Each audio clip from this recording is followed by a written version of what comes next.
Hey y'all, this is Brett, and today I want to show you how I feed bones to my dog.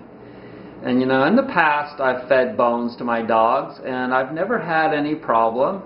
And a lot of people will tell you that if the bones are raw, then they won't splinter and they won't get caught in their digestive systems. Now, I think that there is some truth to that, and I think that dogs are apt to be able to consume bones. But I have heard of some troubles in these regards, and I have decided not to take that chance. And so what I'm doing is, for the most part, I just save the bones, like that chicken that I showed you the other day, that grade 4 organic chicken, the good stuff. I'm not going to waste all that. I throw it all in a pot and add a bunch of water and let it sit and boil for hours. And yes, if you're vegan, you will have the smell of a chicken boiling in your house.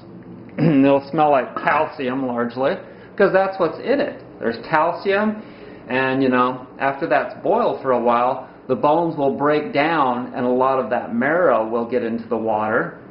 And you know, any organ meats that were still stuck in the carcass will get into the water, and fat and tissues. And it will be, because that's a grade 4, high-grade, range-fed, range-free chicken, that water is going to be super nutritious. And so after that's done boiling, I may add a little more water because of the evaporation into the air. But after it's done, I'll strain it and put it in a glass jar and put it in the fridge. And then I can use that as my base for dog food for the next several days. And therefore, because it smells like chicken, I don't even have to add any meat. I might even add some buckwheat, high protein food, vegan food. I might add some beans and then add this chicken broth to it. You think she'll eat it? You bet she will. And so I'll cook vegetables, I'll cook grains, maybe beans. What I normally cook for myself, I'll then mash with a food processor and then the wet grinder, or add extra water and use the blender. Whenever you use the blender, you've got to have enough water so that it'll mix.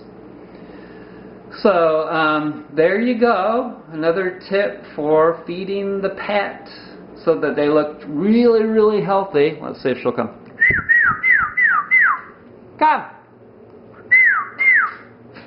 Hi. So she'll always turn right around. Dad, itch me right there. She says, Dad, I smell something really good in the air. So, and your pet won't have these hot spots like they'll get from eating dry dog food if you feed them fresh food and you use quality ingredients. So thanks for joining me, y'all.